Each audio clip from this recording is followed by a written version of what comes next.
Hello, K-Squid listeners. It's every other Sunday again, and you're listening to Sustainability Now, a bi-weekly K-Squid radio show focused on environment, sustainability, and social justice in the Monterey Bay region, California, and the world. I'm your host, Ronnie Lipschutz. The removal of four dams on the Klamath River in Northern California is rapidly becoming one of the great recent success stories in conservation and restoration. The riverbank habitat is returning to its former condition, and salmon have been spotted swimming upriver past the sites where the dams once blocked their passage. Along with this comes the restoration of the indigenous people's way of life, heavily dependent on those fish. My guest today is Amy Bowers Cordalis, who recently published The Water Remembers: My Indigenous Family's Fight to Save a River and a Way of Life. She is a mother, fisherwoman, attorney, executive director of Ridge to Riffles, and a member of the Yurok Nation and its former general counsel. And she is a 2024 laureate of the UN's highest environmental honor, Champions of the Earth. Amy Bowers Cordalis, welcome to Sustainability Now. Gwinnett, good morning, as we say in Yurok country. Thank you for having me. Why don't we begin with a summary of your book, The Water Remembers? What's it about and why did you write it? The Water Remembers is an intergenerational memoir about my family's tenure on the Klamath and our fight to preserve our way of life and to protect the Klamath River. And I wrote it because, as many folks know, on the Klamath, we are engaged in the world's largest river restoration project in history. And that is extremely important for this moment in time as we face a political and ecological crisis, which are definitely interrelated.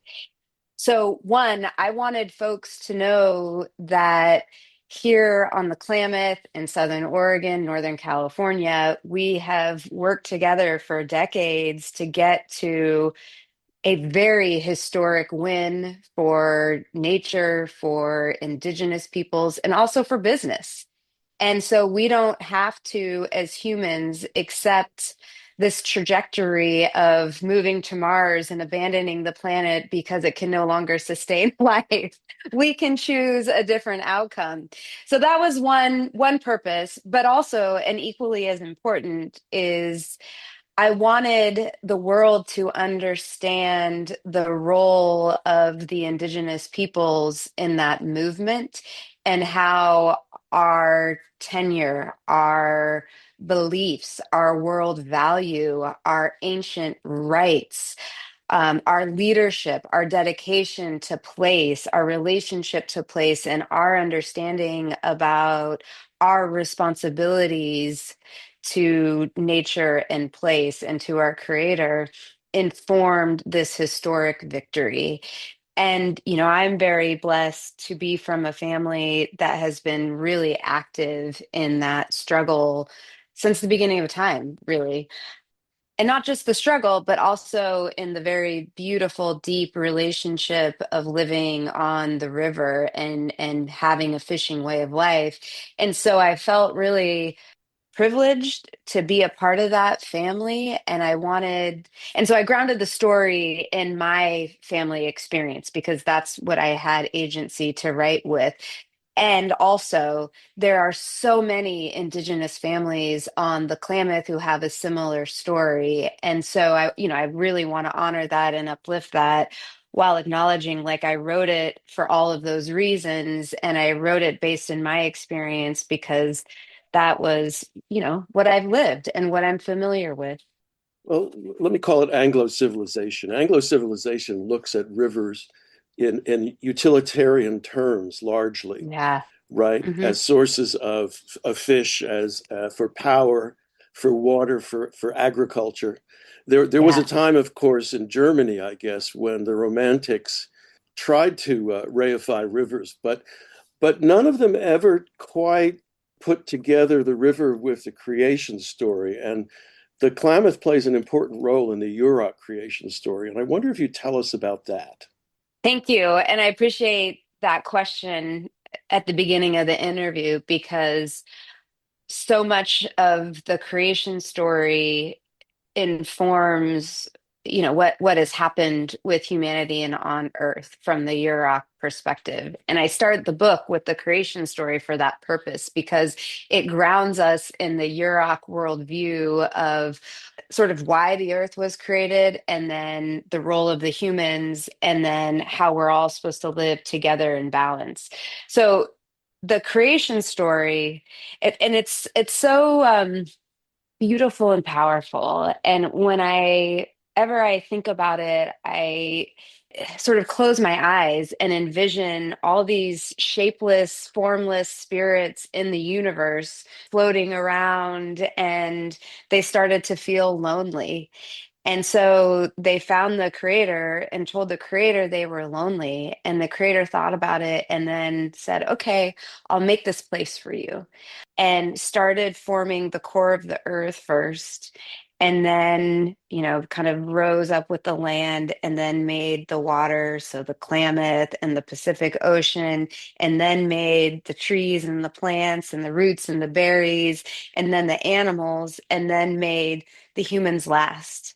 The humans were, my ancestors, and the creator gave the humans specific instructions about what to do on earth and said, if you live in balance, you will never want for anything. And what's cool is that's the language that's been passed down. You will never want for anything. And that's what I, wrote in the book, but you have to take care of it. So you have to live in balance, never taking more than what you need. And you also have to steward it.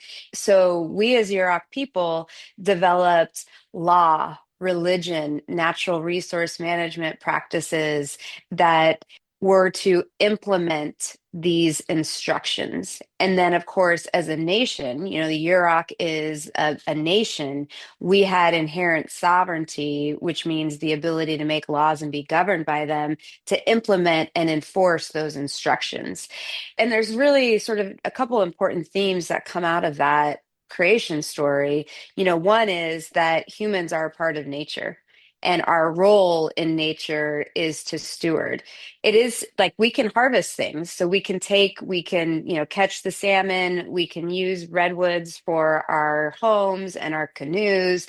We can harvest acorns and other first foods, but we do it in a way that allows for the whole system to remain in balance and for the individual little creatures to regenerate. So you're not harming. And then what's cool too is like the creator was like, well, and I'll give you signs that you're living in balance. And so like in Yurok, the way that we accumulate wealth is through sort of prized things from the earth, eagle feathers.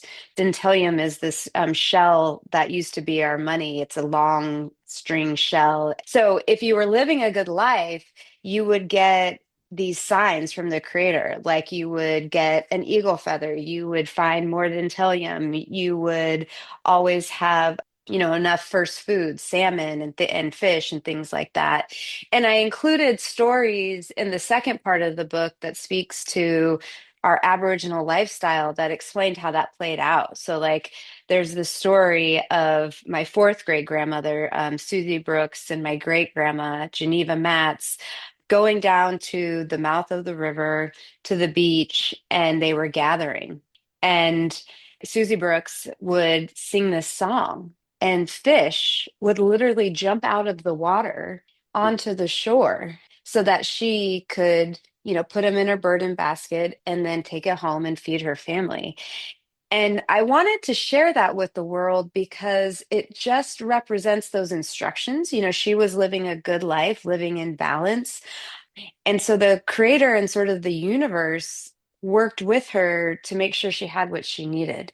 And what a beautiful way to live. Like, think about if we were all living that way now, right? Like if you, went out into the forest or the ocean and you knew that you needed to fish, like take away grocery stores, completely take away grocery stores. You're completely dependent on the natural world to provide for your food. And then there it is, it just presents itself. So it's really this like harmonious way of living. And I wanted to share with people that that type of life happened here. And it wasn't that long ago. right? I Mhm. mean, really, like we still try to live that way. And of course, the has been disrupted, so it's not that way anymore. But they were living as early as like, the late, I guess, 1800s. So that's not that long ago. So and it's like everything has its place, everything has its role, and you have to deeply respect that. The other piece that comes out of the creation story, and this goes back to the ideas of these spirits that were alone in the universe. So the spirits became many things, but the thing I wanted to highlight is, and I talk about this a lot in the book, which is Oregos. And Oregus was one of these spirits who wanted to be together. And so the creator said, after the world was created, you can be immortal, you can live forever, but you have to have a job. And I want your job to be to tell the salmon when to come into the Klamath River and to also watch over the place and to be a protector of the people. And so Oregos agreed, and she became a huge, beautiful rock at the mouth of the Klamath River in the shape of a woman with a baby basket on her back. And her job is to do just that.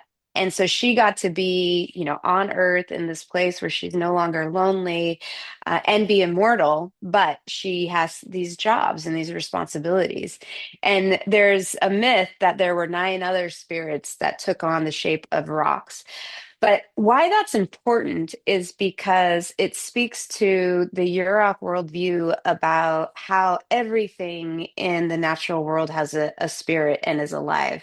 The river is alive, the rocks are alive, the trees are alive, and I could go on and on about even the redwoods and what their role is, but everything has a spirit. And so when your worldview accepts that everything is alive and has some level of consciousness, some level of feeling, and everything has a role in keeping the whole world in balance, then how you treat it becomes much different than how a European or what is the right phrase for that? You called it what did you I call it said at the beginning? Anglo Anglo. civilization, Yeah, but and Angos. ontology Yeah. is the word that, Okay.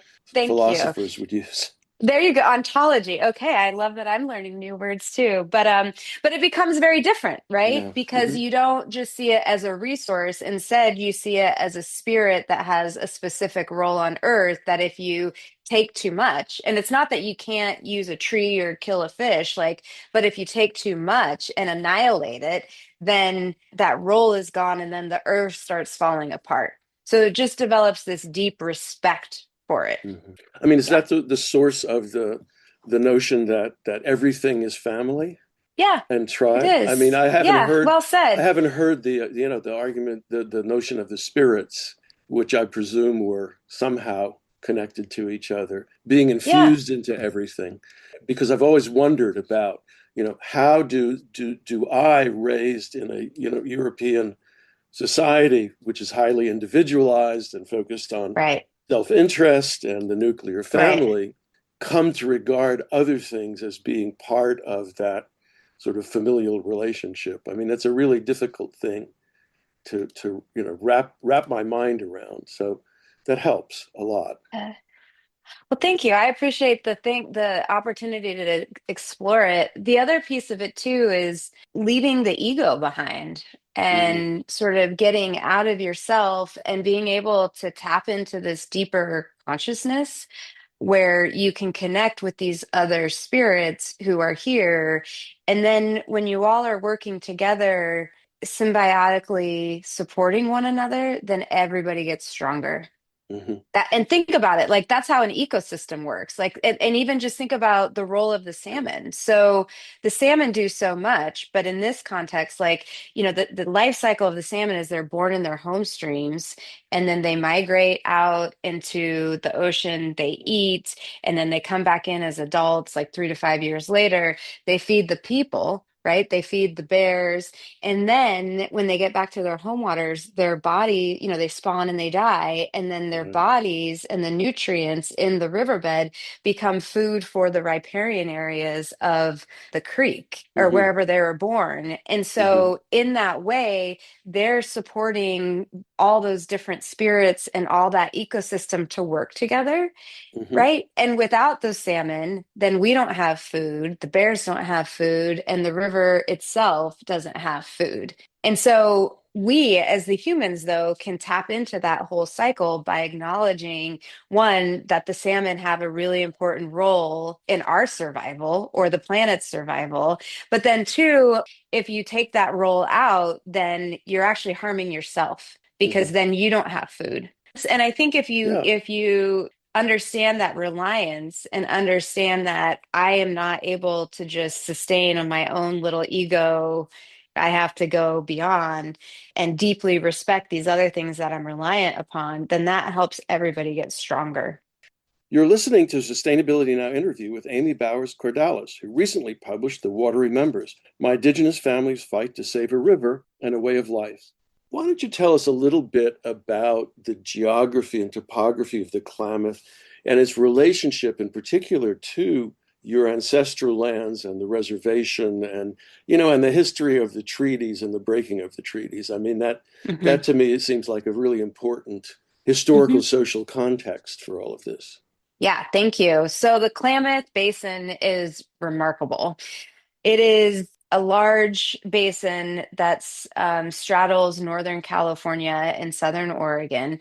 My village of Reckwoy is right at the mouth of the river on the north side of the river. And that's in, what is now known as the north coast of California. The Reckwoy in the mouth of the river is about 50 miles south of the Oregon-California border. And, the Pacific Ocean is wild and raging, and we have whales and sea lions and all kinds of birds and abalone and crab. I mean, just everything. It's so alive. And then you go into the estuary, and that's a place, where saltwater and freshwater merge. And there's this very powerful habitat there. And it's surrounded by redwoods. Well, it used to be historically. It's right in the middle of the Redwood National Park. And historically, there were redwoods all through the lower part of the river. There was a lot of logging, and so most of those are gone now, but that's how it was. And of course, redwoods are some of the biggest trees in the whole world, right? What they eat is actually fog. And so that whole area has fog all of the time. And fog plays an important role in history, ironically. It protected us from a lot of the like Spanish boats there and some of even like the Russian explorer boats because there was such dense fog they couldn't pierce it basically.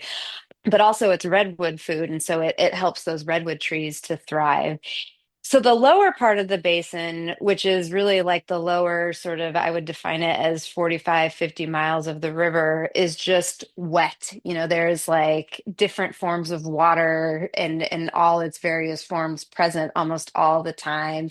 And the river is like deep and wide and big there, very big. And then it kind of goes into central Northern California and it starts gaining elevation and it gets a little drier. You get into the Cascade Siskiyou Mountains, and that's where it's more of a evergreen conifer forest environment. And that's also the Karuk country, the Shasta Indian Nation, the Modoc. They all have territories there. And then you cross what is now the Oregon California border and you get into really a high desert. And that's where the tribes that are now known as the Klamath tribes, that was their Aboriginal territory. And it's almost sort of mind blowing how beautiful it is. Pre-development, people have probably heard about Crater Lake, which is this beautiful lake at the top of a mountain. It's one of the deepest lakes in the world.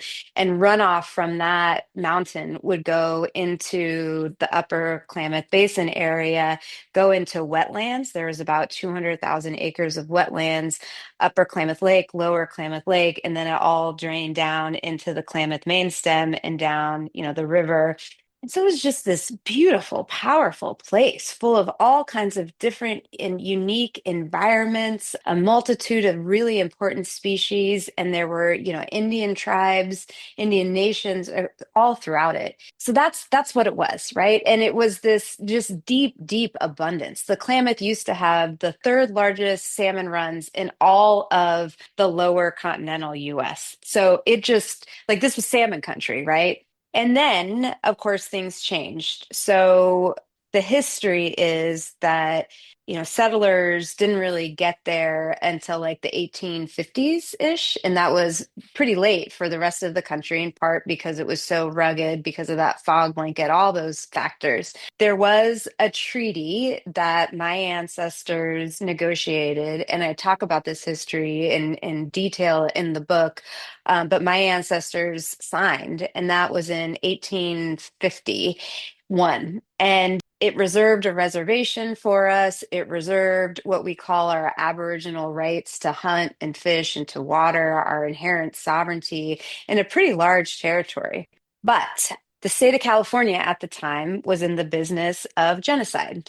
And there were price tags on the heads of Indian people. And so California lobbied Congress and the current presidential administration at the time and basically said, over our dead bodies, are we going to allow you, the federal government, to reserve all these rights for these Indians when we are actively killing them to remove them from the land and take the resources? And so instead of ratifying that treaty, it was instead hid in the bowels of the federal government for almost 70 years and never to be seen or talked about. Nonetheless, what the federal government deemed as the Indian problem persisted in California.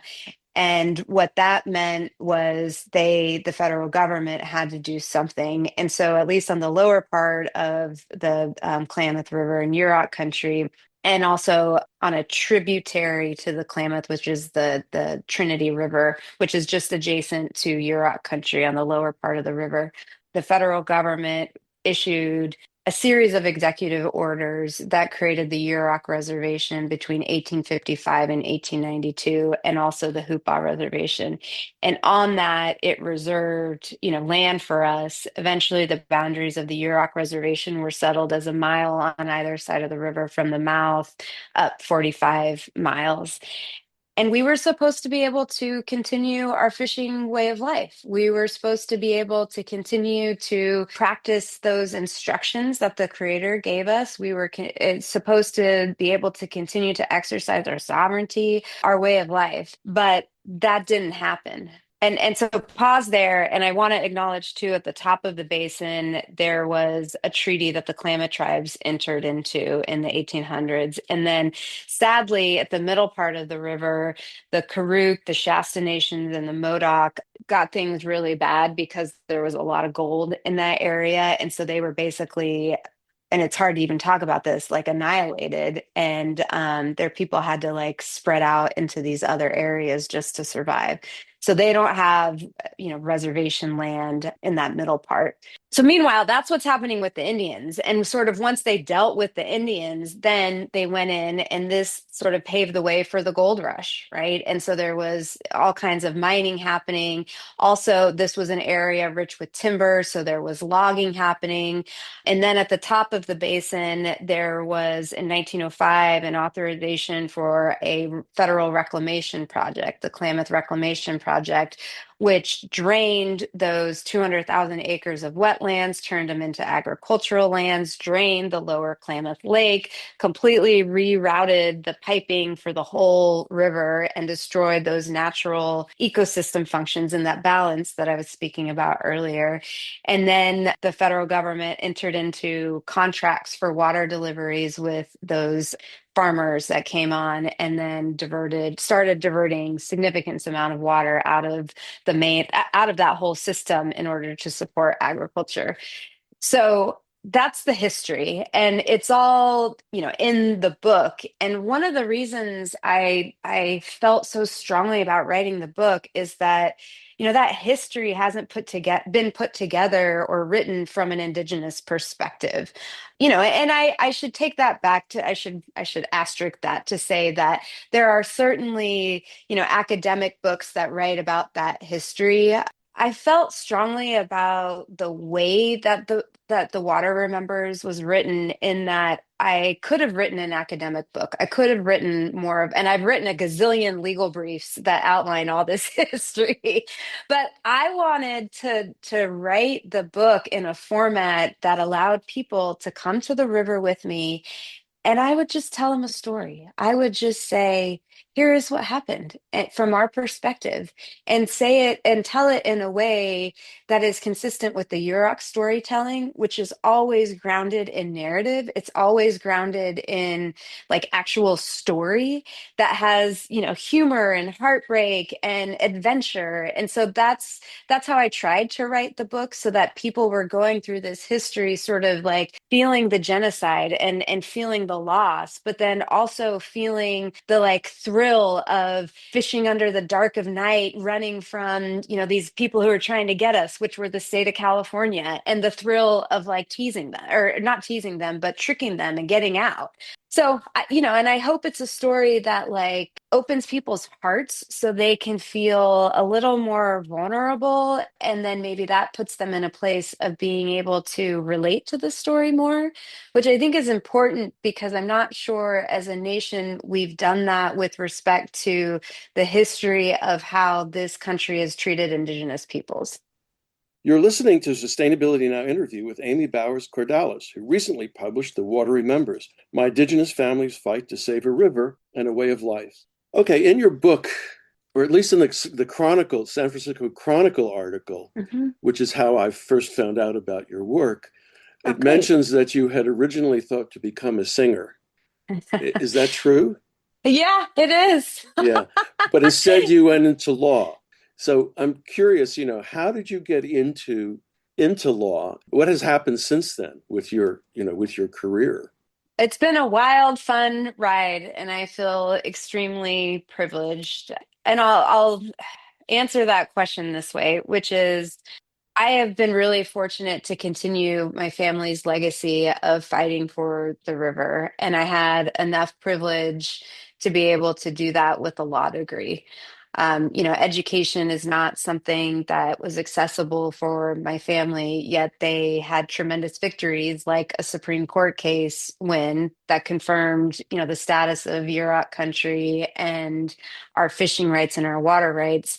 And they did that without money, without education, but they were deeply rich with culture and with their Yurok values and the power of prayer. And that was something that always guided our family. And so I also put that through the book the whole time, because in each struggle, those core values of Yurok culture, of, living our fishing way of life and having a deep belief in the creator, that carried the day. But I felt really privileged because I was able to access different tools. And how that all came about was really through, it's hard to know where to start. But kind of going back to where we ended the historical picture down at Yurok country, where the reservation is created, and by 1892 everything's sort of settled legally, I would say. But then another act was passed, the General Allotment Act, that was also applied to the Yurok Reservation in 1892. And that opened up the reservation for non-Indians to purchase surplus land.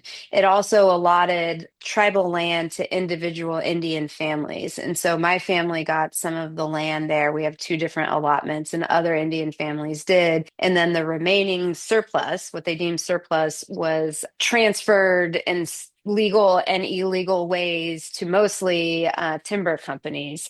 But what the state claimed that did was completely terminate the Yurok Reservation. And they claimed that that act terminated the Yurok Reservation. And so the state had jurisdiction, and the federal government had no jurisdiction, and the tribes, including my family, my tribe had no fishing rights, no special water rights, no inherent sovereignty. And then it got worse. In 1933, the state of California passed a law claiming that it had jurisdiction to do so that prohibited all Yurok people from fishing on the lower Klamath River. And it's been widely acknowledged that for Yurok, our river and our fishing way of life and fish themselves are as important to us as the air we breathe. And so to pass an act that says you can't fish is basically another way of it's like another way of saying you can legally kill these people. That's how deeply intertwined everything is. And so the family fought and that legal battle ended in 1975 with the Supreme Court case Matz versus Arnett, which said no, the General Allotment Act didn't terminate the Yurok reservation. It's still Indian country. The Yurok tribe still has jurisdiction over this land and fishing and water rights. And state of California, you were wrong. There was a whole amazing story behind all of that. You know, my uncle Ray was really one of our freedom fighters. He was arrested 19 times just for fishing because he believed so strongly and the family believed so strongly they had these Indian rights. And so I tell the story in the second part of the book about that. And so that was decided in 1973. And then things got worse with the salmon wars right after that, where the federal government said, oh, well, you're not regulating your own fishery, Yurok, even though we were, according to those initial instructions from the creator, of never taking more than you need. But the federal government didn't acknowledge that. And so they put a full moratorium on all Yurok fishing again.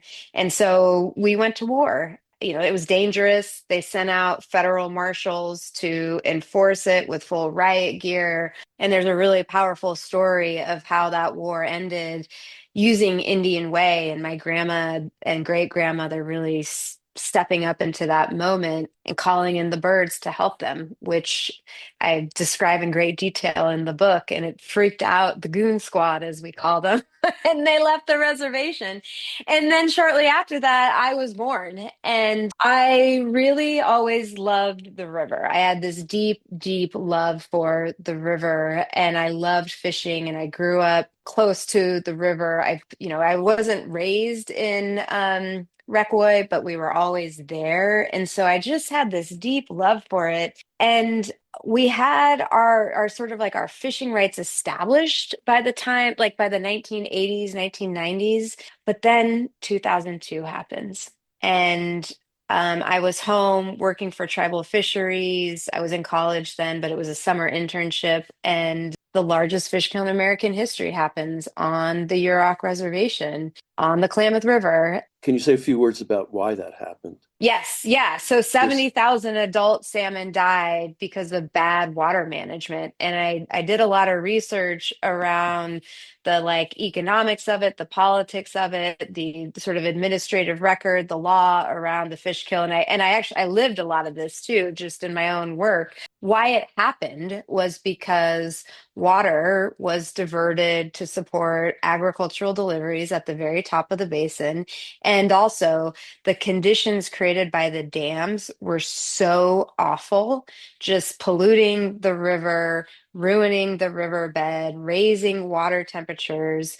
So you put all that together, and then that year there was a large Chinook salmon run that returned, and it was a drought, so there wasn't any water, and and it was hot. It was super hot, perfect storm. All those fish die. Well, so Dick Cheney had a big role in this, where it was the Bush Cheney administration and the reclamation project irrigators were Republican. And so they diverted the water to get the votes. As a result, the fish died. And the fish kill had massive implications. It cost about 500 million in closed commercial fisheries for the following several years. We look at it, an Indian country on the river, as an act of ecocide against our people, because again, we have such a deep relationship with the salmon that to kill them is to kill us. But here's what it also did. is it launched a whole new generation of Indigenous peoples from the Klamath, including me, into the fight to save the river.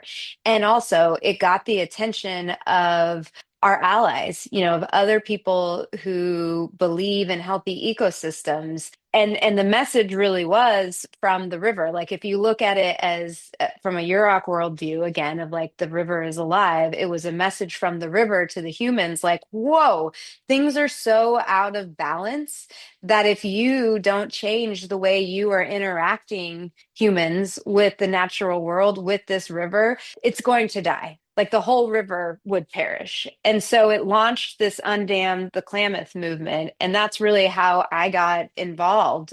And I had this very profound moment, which I write about in the book, where it was the fish kill, and the fish had been dying, and there were a lot of dead fish, and their bodies were floating down the river. They would get caught in eddies and kind of circle and then get shot out. And then they would start lining the banks of the river. And their bodies were mutilated and rotten from a fish disease that had killed them called ick, that basically spreads in all those kinds of bad conditions I was talking about. It smelled like a war zone. I mean, think of the stench of 70,000 salmon bodies rotting along the riverbank. And I just felt my great grandmother, again, Geneva Matz, just kind of move through me and tell me, like, it's your turn to fight. And then my next thought was, I'm going to go to law school to try to prevent this kind of thing from ever happening again.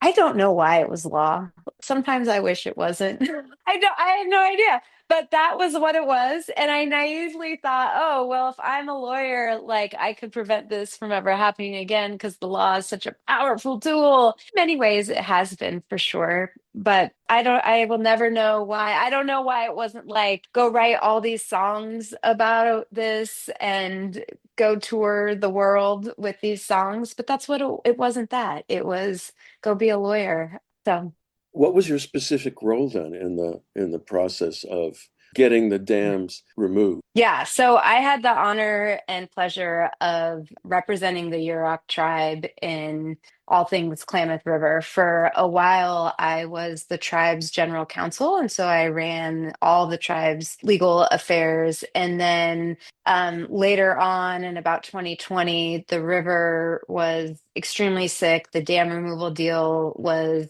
on edge. It looked like it could collapse or terminate. There was a companion agreement to the dam removal deal that had terminated. And so things were really bad. And at that point, I worked with the UROC Council, and we decided that we would transition my role to focus exclusively on Klamath River matters and get dam removal, done, and try to figure out another way to address the benefits that were lost in the termination of the other agreement. And that led to the formation of the Ridges to Riffles Indigenous Conservation Group, which I co-founded with a brilliant Karuk strategist, Molly Myers. And so now I continue under Ridges to Riffles to represent the tribe, and we do it pro bono. And it's so much has changed, which I can get to there, which speaks to the work that we're doing with Ridges to Riffles.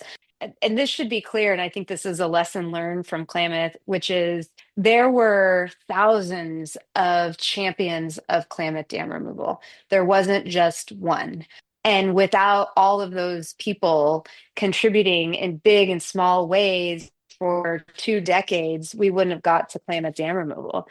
So I was one of a team of lawyers. And I think the thing that I helped provide was I focused my legal education and then my work before I came home at the Native American Rights Fund on really understanding federal Indian law and the role of treaties and reserved rights, and really understanding them. And they were so powerful in the context of Klamath dam removal because those rights, the federally reserved rights, are supreme rights. They are based in, the federal constitution, which says like federal rights are supreme over state rights. And also we had all this great case law, based on Matts versus Arnett, my family's cases, that basically said we have a right to fish, and with that right to fish, there's a corresponding duty on the federal government to make sure that there are fish in the river to the extent they can control that. And if there aren't, like if they take an action that harms the fish, aka pulling out all that water, for example, or reauthorizing a dam would be another one. If those actions harm the tribal fishing right, that's against the law. And so there was a regulatory proceeding to relicense the Klamath dams. And that was sort of there was a lot there before that, but in terms of my role in that regulatory proceeding, I worked with a team of lawyers and we were able to put together arguments of how the tribal rights sort of work together with the environmental laws and also the federal power laws, right? The Federal Power Act has this really important section 8, that basically says if you have a dam on a waterway with, and I never say this word right, anadromous fish, fish that go. Andronymus, yeah. Yeah, okay, maybe I got it right. But after all these years, you have to have fish ladders, and there were no fish ladders in the Klamath on those dams. Yet they were the third largest salmon producing river historically in the states. So, long story short, we leveraged all those, and we won on almost every account. And that helped get us to a place where there were settlement negotiations. And then that led to an economic analysis that determined it was cheaper to remove the dams than to install fish ladders to comply with the tribal rights, the environmental rights, the Federal Power Act. So that's how we got it. I do want to add, another thing that I think was really important for my role is just to help uplift all of the tribal voices. The federal government has very specific, important, what we call tribal consultation policies, where anytime the feds are doing something that implicates tribal rights, they're supposed to consult with them, which means, talking and understanding what the harm is or how the project implicates the tribal rights. And so I really tried to lean into those consultation policies and enforce those, and then put the tribal people in front so that those regulators, so the adjudicators could see the people, could hear the people. And, those are the voices that save the day, not mine. I was just a translator. And then I now have the pleasure of serving as the Yurok tribe's board member to the dam removal entity. And so it's fantastic and wonderful and hard work. You're listening to Sustainability Now interview with Amy Bowers Cordalis, who recently published The Water Remembers, My Indigenous Family's Fight to Save a River and a Way of Life. Did you want to say anything about Ridges to Riffles? I'd love to. Thank you. So we are an Indigenous-led conservation nonprofit, and it's all Indigenous at this point. And our role in the basin is to help increase tribal capacity to manage and protect cultural natural resources. And I continue to do my legal work for UROC through that, but we also help facilitate intertribal relationships and restoring relationships to land and water and those cultural natural resources. And one of the ways we're doing that is through a multi-million-dollar restoration project within the former Klamath hydroelectric area. So we're basically helping to restore all of the land that was inundated by the reservoirs behind the dams. And my brother actually works on this, and he calls it that he's building salmon playgrounds. So they're rebuilding habitat. And ours role is to facilitate this intertribal advisory committee that basically puts the tribes with the historical ties to these lands and the traditional knowledge about how everything worked together in balance pre-development in the management role of this restoration. So, the engineers and, the all the various folks, usually how it works, they're driving it. They're saying, here's what this system needs, here's how we're going to do it. And instead, now we're putting the tribal people with that historical knowledge, those that, and also that different worldview in the driver's seat. And those folks, the engineers, the scientists, they're reporting to them to say, here's a project idea. What do you think? And then they sort of marry all of that knowledge between, the modern science, modern engineering with the traditional knowledge and the values. And that's where we are seeing phenomenal outcomes. So it's a really powerful way. And that's a piece of the work that R2R is doing now. Let me shift to something entirely different. I'm interested in having you talk about how you actually fish for salmon. I mean, the way that us folks outside imagine it is with rod and reel kind of stuff, but that's not what you do. So talk a little bit about that. Well, we do fish that way. And right now it's steelhead season, and those are really fun to catch on a rod and reel. And we will fish for salmon, rod and reel. But I would say when we're fishing for subsistence, and I think it's important to share that, my family and many other Indigenous families on the Klamath, we still live a subsistence-based way of life. And so that means like when the salmon come home, the largest run right now is the fall Chinook, which come home in August and September. So we primarily fish those, consistent with that value of like regeneration. But what that means is, we're catching salmon to a lot of times it's smoked and then canned. And then we can eat that for the whole year. A lot of times we'll fillet it and then vacuum seal it and freeze that for the whole year. Also, not everyone is able to fish anymore. And so, like when my family goes out, we're fishing for several different families. And so Mm. we'll harvest that, and then the other families will come and help, like smoke it or can it or how process it, or we'll just give it to them fresh and then they take it home. And a story of that is this year, salmon came home 30% more than they had the last year. And salmon still, they've got a long road to recovery.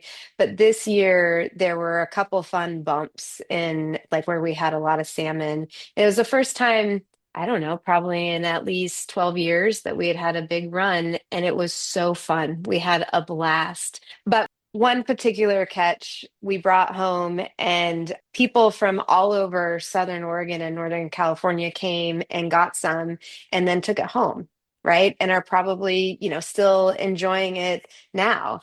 And I love sharing that story because it just speaks to how the abundance of the Klamath spreads and takes care of people all over, right? So, but to answer your question of how we fish, so we fish with gill nets. And the tribal fishery is heavily regulated by the tribal government. So there's limitations on when you can fish, even where you can fish, and how you can fish. So by tribal government regulation, your nets can only be up to about 100 feet long. And gill netting is quite an active experience. I have the scars to prove it. The idea is that you have a gill net. So think, 100 feet long, and the depth can range. Sometimes they're 40, 30, 20, 10, sometimes meshes deep. And you can pick the size of the webbing. So the webbing is like a hole that the fish swim through. And when they swim through, eventually it gets too tight on them, the webbing. So the circle they go through gets too tight and they can't get out. And so then they flap around and they try to get out, and then their gills always get caught in those nets. And then they just can't get out. And that's why they call it a gill net, because eventually, the gills, which are, there's like a long, or there's a flap there kind of at the bottom of their cheeks that is pretty strong. And in any event, they get caught there and then they get wrapped up. And when this happens, so on the top of the net, there's what we call a cork line. And the corks are these styrofoam circular, I don't know how big they are, maybe 4 or 5 inches, that sit on a rope. And when a fish hits, that cork closest to where the fish is caught is pulled down into the water. And that's Hmm. how we know we got a fish on. And so then we go out to the net and you check the net by like, pulling up the actual net. And eventually, as you go down the net, we call it checking the net, you can see where the fish is. And so then you pull it up, and it's quite an effort to pull it up out of the water and into your boat. And sometimes the fish is still alive, and so we'll fight. And then you got to untangle it, which is sort of like there's an art to that. There really is an art, and I talk about in the book, and I describe this in great detail. And it's really like a love letter to my dad, because my dad is one of the best fishermen of his generation, and I got to learn to fish with him beginning from a very, very young age. And he's an expert, and so he can just look at the fish and know exactly where to like pull. And he always says, start with the heads and the tails, get those unwinded first, and then figure the rest out. And so it's just so I tried to write about sort of this art in the book because he does make it an art. Anyways, and then once the fish is untangled, we always say a prayer to thank the fish for giving its life for us. And that was one of the first things that my dad taught me. And so we always say that. And sometimes it's just in your head, but you always thank the fish and then you go and you take care of it. But that's how we fish. It's a We're lot of almost fun. Oh, we're almost out of time, and I just wanted to ask, maybe as a last question, hmm. how is the current administration in Washington affecting or going to affect your situation on the Klamath? Well, there are impacts. Some of them will be short term, some of them may be long term, depending on what happens. Recently, the Trump administration issued a new legal guidance for operation of the Klamath Reclamation Project that aims to essentially make it so that the Endangered Species Act doesn't apply to the federal government's delivery of water under those water contracts. Mm. And sadly, what that could mean for the river is that we could be back into conditions like those present in 2002 when the fish kill happened. Because, and how do I describe this? Essentially, what happens now is that on the Klamath, minimum in-stream flows for coho salmon, which are endangered, are the only in-stream legal requirement for the Klamath main stem. And so they provide really important sort of just minimum flows to make sure that the river's ecology can function and that fish have enough water to migrate upstream. If this memo that the Trump administration issued comes into play, it would threaten to reduce the amount of water that could go down the river to such extent that you could have another ecological collapse. Salmon could get stranded. You could dewater the Klamath depending on how the year is going. And so we are in a posture now where we are developing strategies to respond to that and also working closely, once again with our allies that we developed, and also trying to talk with ag about how do we make all of our lifeways sustainable. Mhm. If the river is in a condition where it's going to collapse, if we're in a position where we're going to have massive fish kills, that's not sustainable. That's not helping any community, especially because the salmon now are going all the way back into Oregon into through the reclamation project. And so we're all salmon people now. And how do we make our lifeways sustainable? And that's really the question we're trying to ask ourselves now as we respond to the Trump administration's attempts to really empower one community to the detriment of many other communities and the environment. Well, on that note, thank you, Amy Bowers Cordalis, for being my guest on Sustainability Now. It is an honor and a pleasure. Walk Lao. Thank you. You're listening to Sustainability Now interview with Amy Bowers Cordalis, who recently published The Water Remembers: My Indigenous Family's Fight to Save a River and a Way of Life. She's a mother, fisherwoman, attorney, executive director of Ridges to Riffles, and member of the Yurok Nation and its former general counsel. If you'd like to listen to previous shows, you can find them at ksquid.org/sustainabilitynow, as well as Spotify, YouTube, and Pocket Casts, among other podcast sites. So thanks for listening, and thanks to all the staff and volunteers who make K-Squid your community radio station and keep it going. And so, until next every other Sunday, sustainability now.